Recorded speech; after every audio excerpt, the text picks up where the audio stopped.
propósito de este tema tan escabroso, démosle la bienvenida a uno de los periodistas que yo respeto más. Es un periodista de raza, ¿eh? Es un periodista que es de los pocos periodistas en México que sabe hacer muy bien su trabajo de investigación.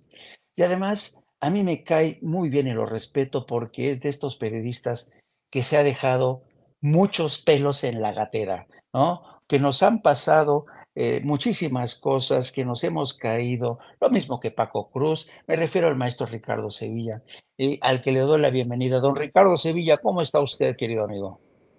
Muchísimas gracias por la diferente presentación, querido Jaime. Pues el cariño, la admiración y el respeto es mutuo. Y pues aquí estamos escuchando estas reflexiones del presidente Andrés Manuel López Obrador sobre el periodismo o sobre eso que se llama tan ambiguamente periodismo. Y acierta muy bien cuando está hablando de los dueños que tienen muchísimo dinero. Inmediatamente pensé para hablar de uno de los medios de comunicación que mejor conozco en el último tiempo, pues de Excelsior. Pensé en el dueño Olegario Vázquez Raña y su hijo Olegario Vázquez Aldir.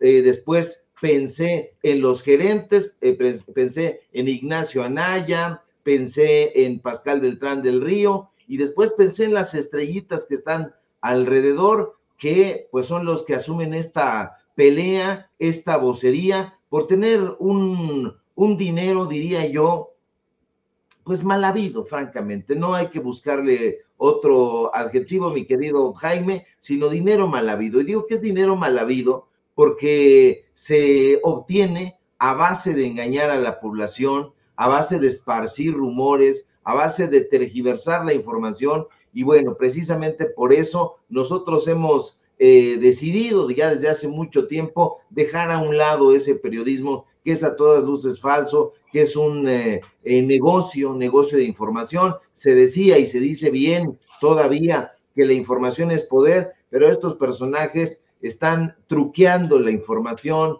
están dándole ahí una shineadita, como se dice en la jerga periodística, y continúan en esa labor, diría yo, anquilosada, de tratar de lavarle la cara a estos personajes que nunca salen a cuadro y que sin embargo son los grandes titiriteros. Y aquí estamos muy dispuestos a platicar, querido Jaime.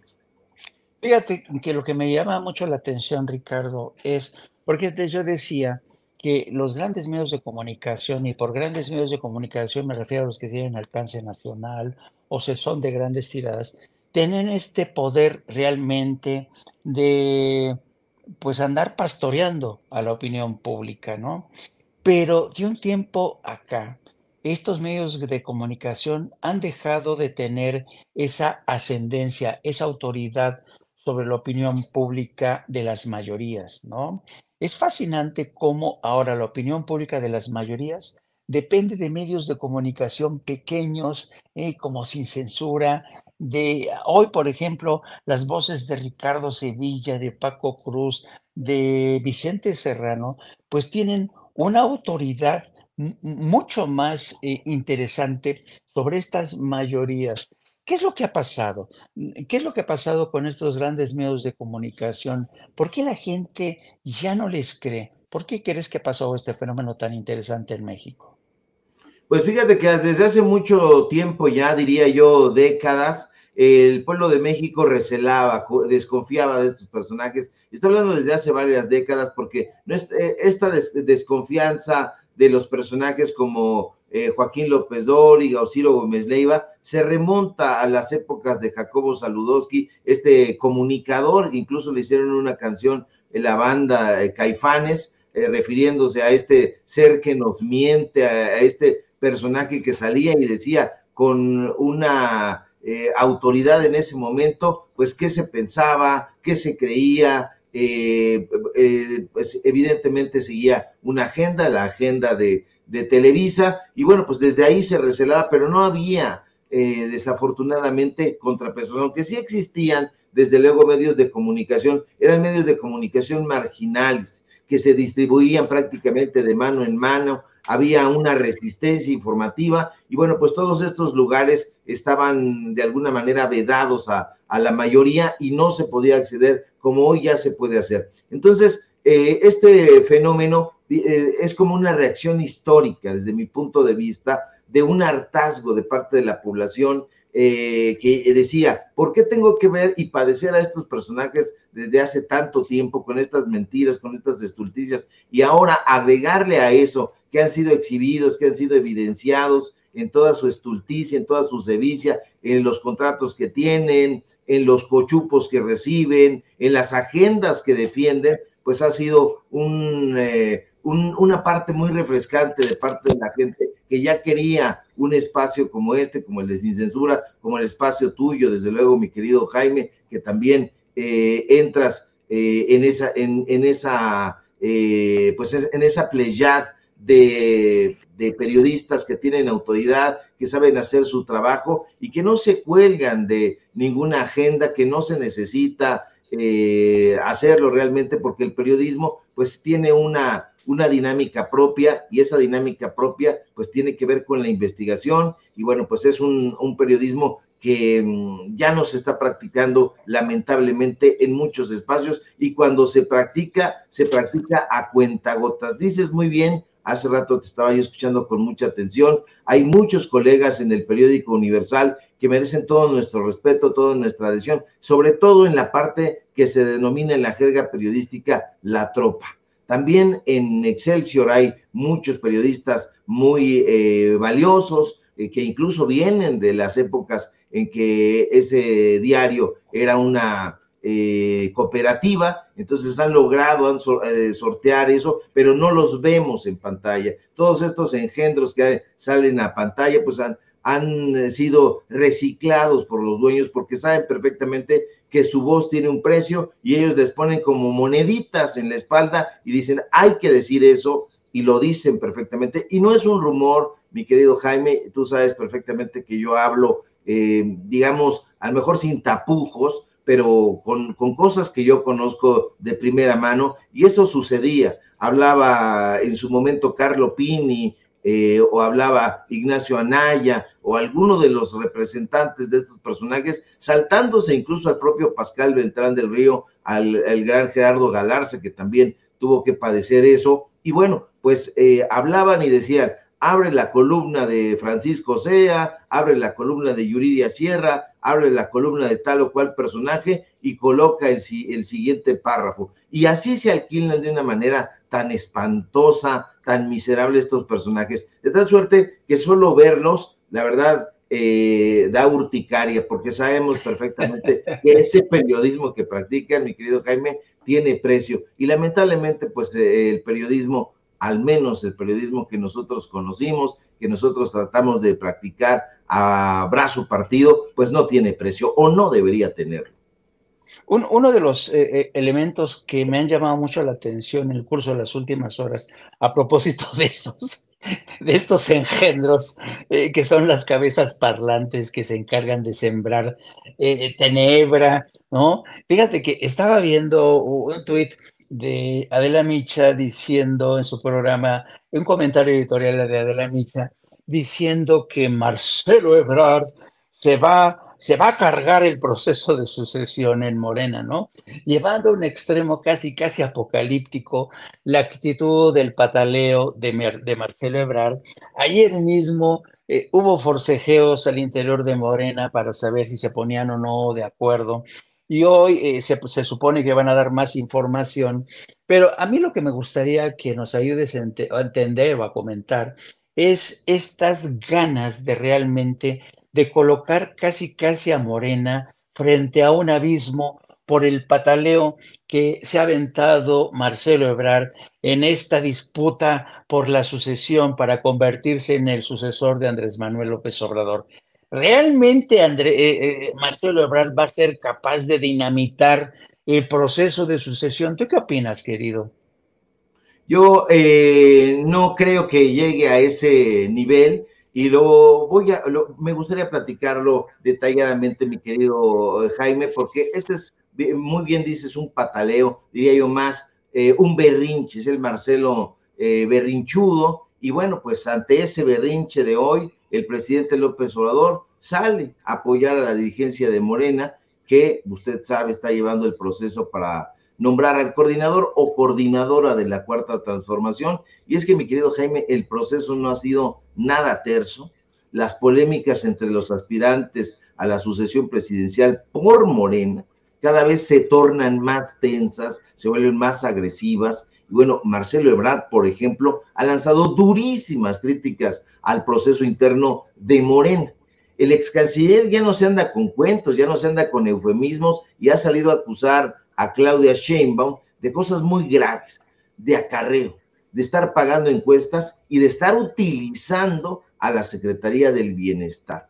Y eso lo tendría que probar, por lo menos en la arena periodística así tendría que suceder, pero no ha parado ahí la cosa, Jaime. Sus simpatizantes, los de Marcelo, que tienen mayor libertad para lanzar sus bravatas y sus insidias en donde sea que se pueda, dicen que Sheinbaum es la favorita del presidente y prácticamente está acusando entonces una elección de Estado. Y cuidado, mucho cuidado, porque Ebrard está sugiriendo que detrás de esta elección de Estado, entre comillas, estaría ocultándose la mano del presidente. Y eso es muy grave decirlo, porque refleja, en primer lugar, la desconfianza, mucha desconfianza que le tiene Ebrard al presidente. Y la pregunta sería entonces, si desconfía así del presidente, ¿por qué quiere ser su sucesor? Pero eso no es todo. Ebrard, el que presume de sangre fría, el reptiliano, dicho por él mismo, acusa a Morena de estar simulando. Es que, Jaime, es increíble porque, fíjate, es difícil asumir la defensa de un partido tan complejo como Morena y la verdad, hacerlo no sería ninguna tarea periodística. Pero lo que sí se puede poner en la mesa de discusión y se debe hacer desde mi punto de vista es algo muy simple. ¿Por qué Marcelo Ebrard, que luce tan incómodo en Morena, tan preocupado, tan desconfiado, no agarra sus encuestas que dice que lo tienen en primer lugar y se va con esas preferencias que presume tener a conquistar al electorado? Y le voy a decir por qué no se va.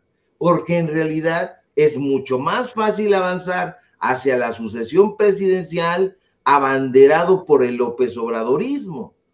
Los simpatizantes de Marcelo y de cualquier otro candidato o candidata, hay que decirlo, pueden acusar y señalar muy duramente a Morena, pero no es nada fácil darle la espalda a ese partido. ¿Por qué? Porque es el partido que fundó el presidente López Obrador y es el partido que lo llevó a ocupar el lugar donde ahora se encuentra. Y más aún, es el partido que tiene mayor cantidad de simpatizantes entre la población y lo es porque la gente lo asocia con el presidente López Obrador. No hay más, no hay que hacernos bolas. Y si Ebrard en determinado punto o a determinada hora decide irse de Morena, como algunas voces lo han estado sugiriendo, no solo se estaría yendo de un partido político, Jaime, sino que estaría tomando distancia del López Obradorismo y de hecho lo estaría encarando. Y eso no le conviene para nada al ex canciller. Y es que seamos honestos, brutalmente honestos, como diría por ahí el doctor House, una serie que hubo en un momento. Todos los candidatos prefieren ir por la ruta que ya ha dejado pavimentada con mucho esfuerzo el presidente López Obrador, y aquí se está tratando de buscar a un continuador o a una continuadora y no a alguien que haga a las primeras de cambio desplantes, como decir que los demás aspirantes no existen porque se trata de una simulación. Y se supone, fíjate nada más que interesante, que de ganar Marcelo tendría que trabajar con Claudia, con Adán Augusto, con Gerardo, con Ricardo y hasta con el Güero Velasco. Pero si ya los está descalificando sin haber ganado ni siquiera en la encuesta, ¿qué podría suceder o qué podríamos esperar si gana la encuesta y ulteriormente la presidencia de la República? Y la respuesta, por lo menos a juzgar por lo que hemos visto, es que invisibilizaría a sus compañeros de ruta.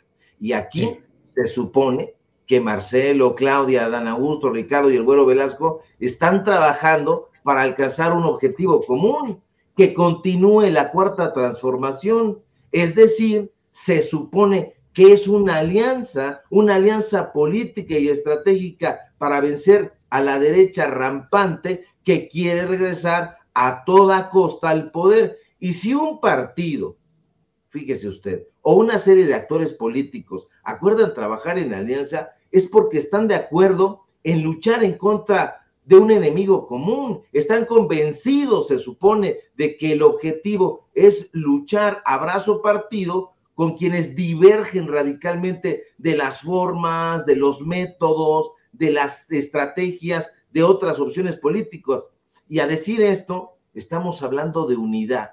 Y si no hay unidad y se dinamita, como al parecer está haciendo o queriendo hacer Marcelo, pues se tiene la obligación moral y política de poner término al contrato que lo llevó a inscribirse a esa alianza y en su momento, ¿por qué no? Si él está convencido de tener tantas preferencias, pues que se convierta en una fuerza política independiente, pero en una alianza como en la que ha decidido inscribirse Marcelo, no se puede actuar de ninguna manera ni pensar de manera unilateral. Por lo pronto, lo vemos muy claramente, el presidente López Obrador esta mañana ha manifestado su completo respaldo al proceso interno de Morena. Y no solo eso, Jaime, sino que además ha enfatizado una vez más, como ya lo había expresado, que respetará la decisión de la encuesta que definirá al candidato o a la candidata presidencial que habrá de encabezar los esfuerzos destinados a continuar la cuarta transformación. Y esa es una respuesta natural, diría yo, porque ¿cómo se le ocurre a Marcelo que iba a responder diferente el presidente López Obrador?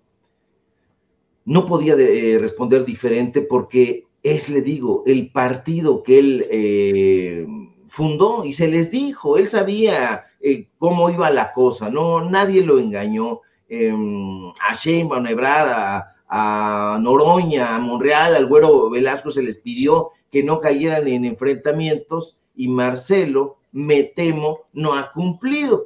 Se le ha metido en la cabeza, y esto es, lo voy a decir, a riesgo de ser más impopular, se le ha metido en la cabeza desbarrancar a Claudia Sheinbaum, porque según él y su equipo es la elegida, es la ungida, y está yendo muy, muy lejos. Ahora resulta que 80 diputados del equipo de Ebrard ya salieron a decir que interpondrán 80 denuncias contra las presuntas irregularidades en las que habría incurrido Sheinbaum. Y eso dejaría muy mal parado a Marcelo Ebrard y es de preocuparse, mi querido Jaime, porque creo que no está entendiendo el juego y es muy lamentable y a mí me sorprende porque pues él ha sido formado en las filas de Manuel Camacho Solís. Manuel Camacho Solís pues fue a su vez formado en las filas del salinismo, es decir, conoce perfectamente cómo está la jugada,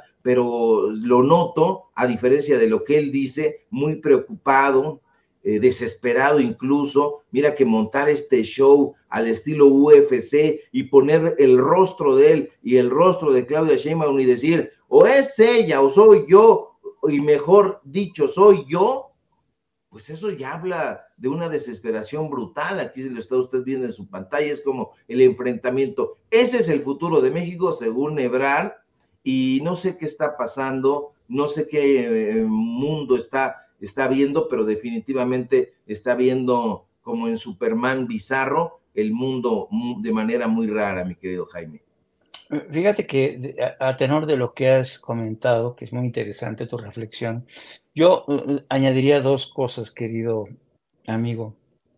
Una, que fíjate, y seguramente tú ya también lo has detectado, hay mucha gente en la opinión pública, de gente de base de Morena, que desde hace mucho tiempo consideran que Marcelo Ebrard no es un auténtico miembro de la tribu morena, ¿no? Es un animal que huele distinto, ¿no? Es un animal más perfumado, tirando a fifí, que además despierta mucho recelo, mucha desconfianza. No puede considerarse como un, digamos, se le considera como un outsider, ¿no? Como un operador de la vieja política priista. Eso por un lado, ¿no? Y él mismo asume este tipo de actitudes porque no le gusta formar parte de este proceso de selección mayoritario. Es interesante la reacción tan casi alérgica de Marcelo a este proceso de selección en el que él tiene que ser considerado igual entre sus pares. No le gusta, está muy desagusto con esa posición. Esa es la primera reflexión. Y la segunda reflexión fue lo que dijo el presidente esta mañana, que a mí me llamó mucho la atención y que tiene que ver con el periodismo. Dijo, tendremos que acostumbrarnos más a este tipo de eventos. Esa es la democracia. Esa es la democracia. No tendríamos por qué espantarnos de lo que está ocurriendo. Ayer mismo decía, pues Marcelo está en su derecho de protestar, pero hoy dijo también que Morena no está para ambiciosos vulgares. Entonces, ¿te das cuenta cómo el presidente lanza mensajes cifrados, pero también dice, y yo creo que es muy interesante analizar estas palabras del presidente, vivimos en una época en que ya se terminó la prensa sumisa, soporífera, ¿no? Que publicaba lo que le decían desde Los Pinos, ¿no? No, hoy vivimos una época distinta en que hay una prensa vendida, trabiliaria, que ataca todos los días al presidente, pero también hay medios independientes que hacen mención de esta realidad. ¿Qué te parece esta reflexión del presidente de que tenemos que acostumbrarnos a esta nueva realidad? Me parece muy puntual, me parece muy certera, porque en efecto, la democracia requiere de debate, y el debate, como lo hemos dicho en varias ocasiones, es un confrontamiento con las ideas. Yo estoy completamente de acuerdo con esa reflexión, creo que estamos muy mal acostumbrados a los debates, a los enfrentamientos y confrontamientos, a la crítica.